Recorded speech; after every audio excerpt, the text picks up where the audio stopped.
Preparing for this leadership transition is something that actually I think I've been doing for 30 years since I first became a nonprofit executive.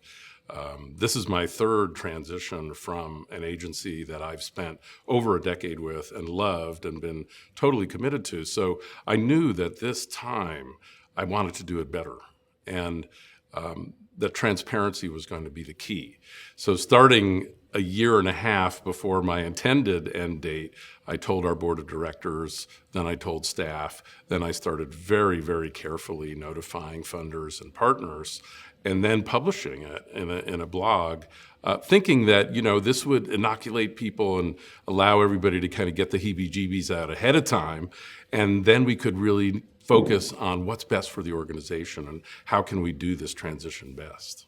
A lot of it had to do with defining and structuring and empowering our leadership groups, our C-suite of 4, and then our executive management team, which was about another 10 folks, and really defining for them what their roles were as a group and as individuals, and what the CEO's role was, setting up structures. We have something we call the cascade that really moves the strategic plan from the board and the C-suite into that executive management team and then all the way down to staff. And all of those things were in my mind and were theoretical before I began the transition. But when I announced, I realized that we had to kick into gear on that. And we did. About 4 years before I announced my transition, I realized that something was off.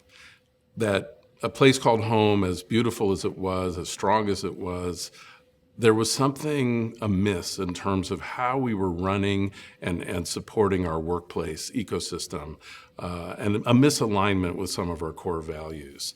And I did a very deep dive. I kind of pulled the red ripcord, brought in a consultant who embedded with us for 3 months, attended every single staff meeting, board meeting, had one-on-ones with most of our staff, and administered surveys about how people were feeling, what was going on, and specifically about their feelings and their critique for the 3 top executives in the organization. The relationship between doing that culture assessment and really restructuring from the ground up all of our support for our staff and our surveys and our performance evaluation processes, the level of transparency and feedback loops that we put in place, all hard work, and none of it kind of easy to maintain. But the relationship between that and then when I announced that I was going to be leaving, I think was so critical. It allowed me to be transparent in a way that was already consistent with the culture that we were building. It allowed relationships between board members and senior staff members to be open and fluid. And so my transition then started showing up as a factor everywhere, on committee work and project work and special initiatives, and even in grant applications, since it wasn't a secret. And since we had built this culture in which everybody understood that we were in it together, it allowed, I think, people to step up. And they didn't always have to be assigned to step up. They understood that they needed to step up. It felt like we were in it together, and then I remember we did a town hall meeting in which the search firm solicited feedback from the whole staff. I wasn't there for that. I was there just for a few minutes, and then I said, listen, please be open, be frank, be blunt about what is needed here that's different from what I bring. That's what this opportunity is. And I'm not sure that could have happened in the same way and with the same kind of grace and love that it did after working on the culture of the organization for two years. So we knew that in order to do this well, we had to pay attention to communication. Starting at home, right? We had to pay attention to our internal communication, and then we had to sort of ripple it out in concentric circles. So we did engage the Executive Service Corps first to help us with a sequencing plan.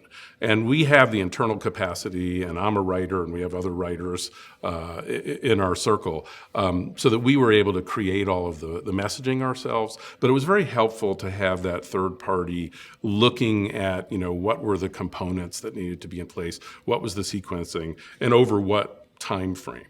Secondly, of course, we established a transition committee, and that committee had two subcommittees. So there was a big transition committee, and then there was a subcommittee to work on a farewell event, because we decided early on that we wanted to leverage my departure to raise $1 million for a very specific initiative that I had started. And so in order to do that, I had to sort of grin and bear the idea that there was going to be this tribute event for me, but that actually allowed us to twist people's arms a little bit and say, hey, Jonathan loves this. It's a very important initiative. Come and show your appreciation for Jay-Z, but also contribute to this event. And I'm happy to say that worked really well. But there was a committee working on that. And then, of course, there was the search committee.